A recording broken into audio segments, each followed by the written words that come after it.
And the river still shines and shimmers in the light as it did in our grandfather's day, when they rode all night to fish in the morning and lived in Willapa Bay.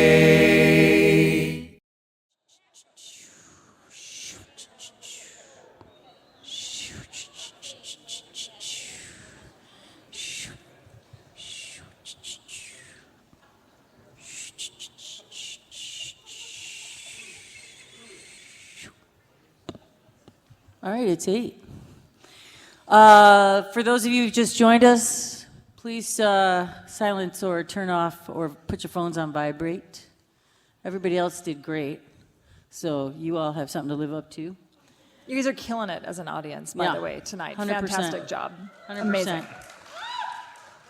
Keep the compliments coming. The Oracle card from the Back Deck Oracle by the people that brought us Bristol Baby Zine is the seal. So it's a blue and indigo sea with the traditional seal head popping up.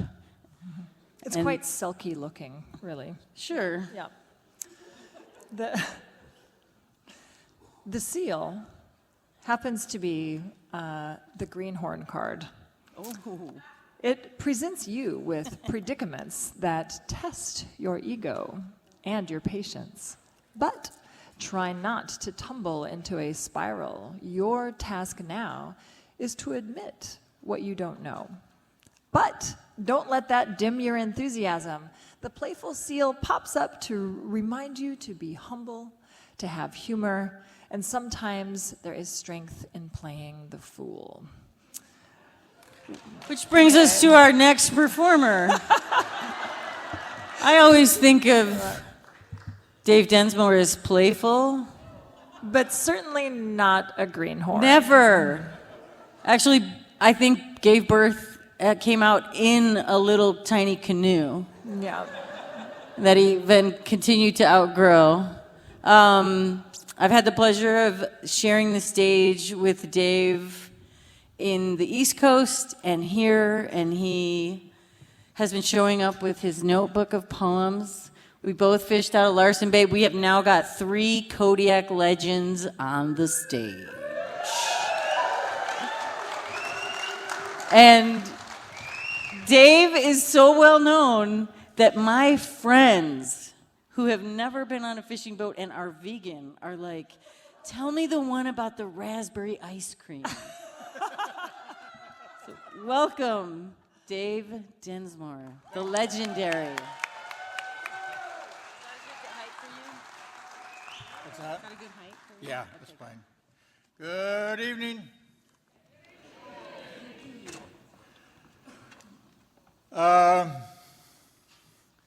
This first poem I wrote, let's see, when did I write it? Not very long ago. Well, I guess I wrote last fall or last summer sometime, but you know, we in commercial fishing, my profession, it's not an industry to me, it's a profession, is got a lot of trouble now. There's a lot of guys falling by the wayside, but there's some of us that we'll live and die by fish prices and by tide. And there's people that fish and there's fishermen to the core. Sometimes one tends to flounder when you're blocked on every turn. You wonder if the ones who left knew something you refused to learn. Like the guy who went to Tugs. Boy, his four-wheel drive is nice. Well, every trip in your old truck's a venture on thin ice. Or the guy who now works the mill, just built a new house last year. Your old house needs a new roof, but damn, you got to buy new gear.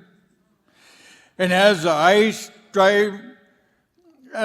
icy driving rain finds its way beneath your oilskins for another cold, wet day, you think of a friend snug in a warm teaching job who said he just couldn't afford to stay. Well, can't really blame him for pulling out. There's so many chaotic management schemes around. Some just want stability in their lives with incomes predictable and sound. But can't help but see the look in their eye, though they say with a big brave grin, I'm doing fine with lots of dough. But yeah, I'm a ex-fisherman. So you keep grinding on at peace with yourself, though your fortunes run hot and cold, because you're not about to give up an essential part of your soul. So you may at times seem to flounder when high expectations turn out to actually be quite poor. Just keep the faith and hold your pride, because you're a fisherman to the core.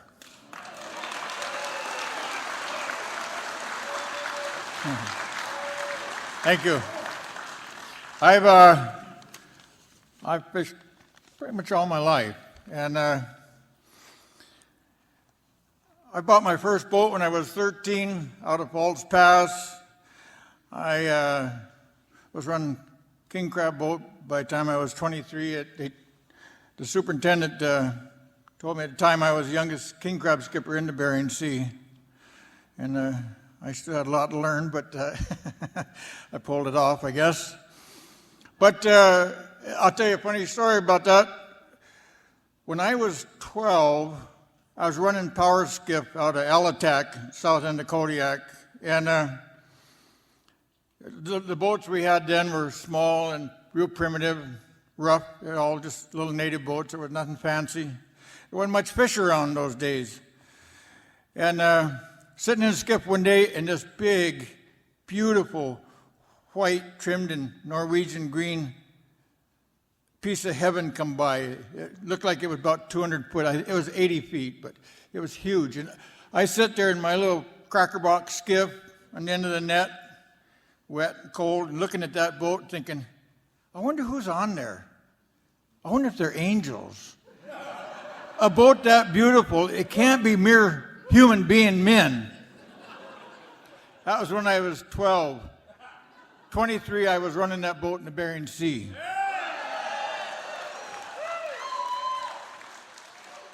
Anyway, it's been a damn good run. It's been a good life. I've seen some ups and downs, and so I wrote this little poem. It's called Heaven and Hell. Well, I've seen both sides of what life has to offer. From a fisherman's perspective, it's true. But it doesn't seem there's a whole lot of difference in what life offers to me or to you. On the surface, things may seem different, but think of your personal highs and lows, the emotions and feelings in your own life, and the analogy you will know. Heaven's weather, calm and sunny, with a fishing pace real fast, grinning crew and boat a unit, occasionally hearing someone laugh. Or just a special lady for a crew who's tuned to fishing ways, sharing those soft oceanic nights and hard driving fishing days. Yep, that's a little slice of heaven. Probably as close as I'll ever be. But when it comes complete with an angel, that's close enough for me. Hell is divorce and alienation, such a slippery downward slide. Seemed I'd never regain my feet, no matter how hard I tried. Or being so stoned on life and watching time slipping too damn quickly away. Sometimes it seems for every hour of happy, there's always heavy dues to pay. Like searching the cold Alaskan waters for the body of my precious son. I knew right then and there my dreams had just come undone. I may not yet have been to hell, but I can tell you all for sure, I stood there at its portal, looking through its open door. I try to tell myself it's all just life, and though at times it can be hard, guess there's always dues to pay if one wants to live at large. And living large is the only way I've tried to taste it all, whether riding high and mighty or taking a nasty fall, whether loving full or feeling pain that you can hardly stand.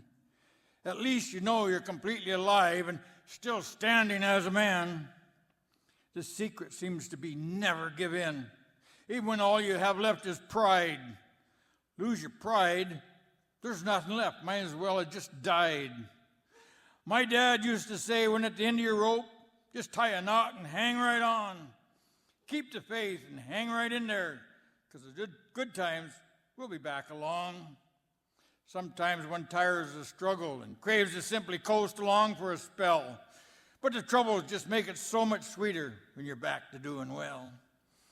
Guess I'm talking mostly to myself as I spout this bit of philosophy, because I've found my greatest enemy and ally is in fact actually just me.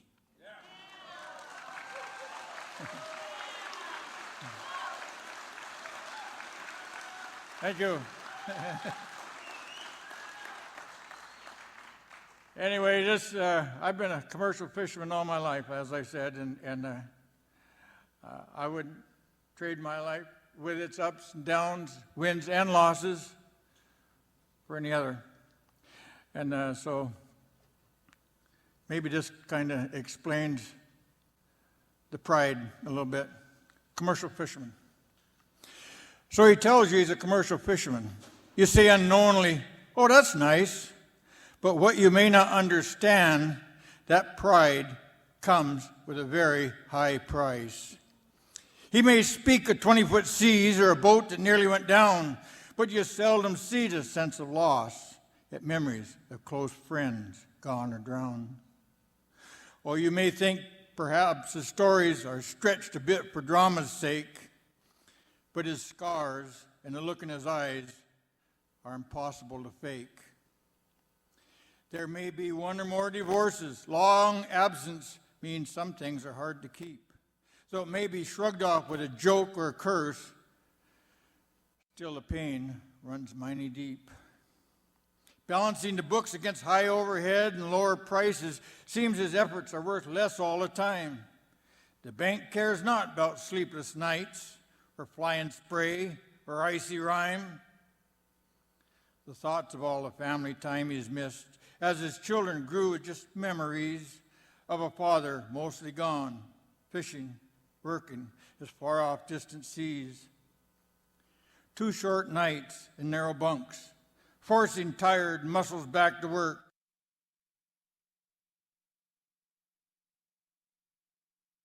No excuse to shirk.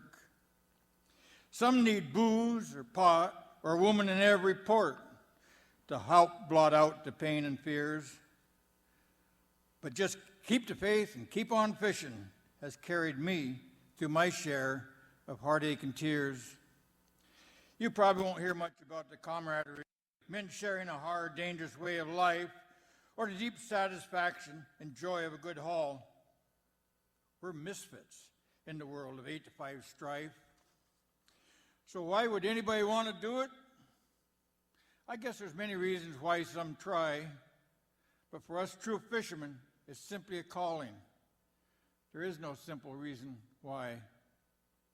So when he tells you he's a commercial fisherman, and you respond so unknowingly, oh, that sounds so nice, please understand that here stands a man who has somehow, sometime, paid a mighty high price. Yeah.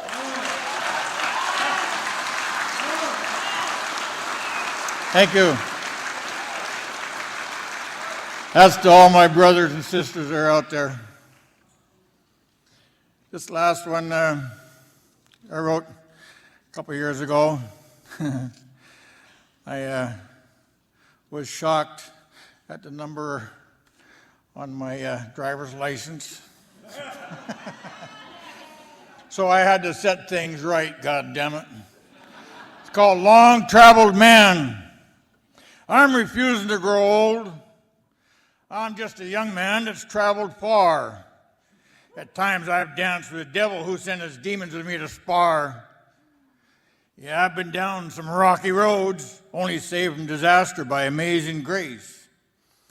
And the ever-present knowledge that in the end, it'd be myself I'd have to face. Oh, there's been success and heartache. I've seen both the high and the low. Been times I wished I could forever stay, and other times I couldn't wait to go. The trail of life stretches long behind and grows ever shorter out ahead. But I'll not change the way I am, 'cause old is a number, someone said. The body may be wearing out, and time's left its scars upon my face, but the spirit of youth burns on. Some things time just can't erase. No, there's really no difference between 70 and 30. Why is there a magic number when lusty becomes obscene and dirty? Now, I can't really feel any different, except now more aware of what it takes to actually find the peace and joy and the difference simply pleasing others makes. You have fast cars and pretty women, roaring bikes and rock and roll. Where's the rule says I must forget and stop and grow gracefully old? Bullshit. I'm not an old man trying to recapture that feeling of being forever young. No, I'm just a long-traveled man doing what I've always done. So if I dive into some adventure that seems I'm chasing a distant star, well, I'm just that self-same man that is simply now traveled far. Thank you.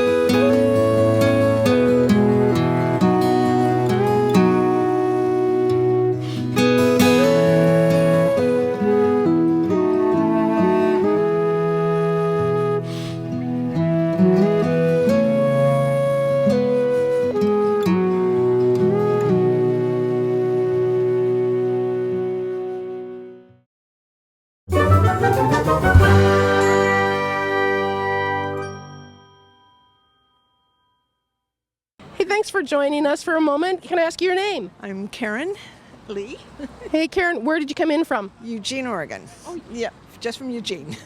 Okay, is it your first time to the Fisher Poets? Actually, we saw the poets when they came to the Newport Aquarium years ago and fell in love with it. So, no, this is not our first time. Oh, that is fantastic. I had not known that they'd been in Newport. So Yes, they were. They awesome. went to the aquarium there.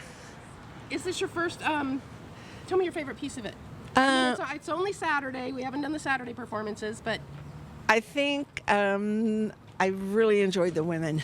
I mean, it's amazing, really amazing. So, yeah.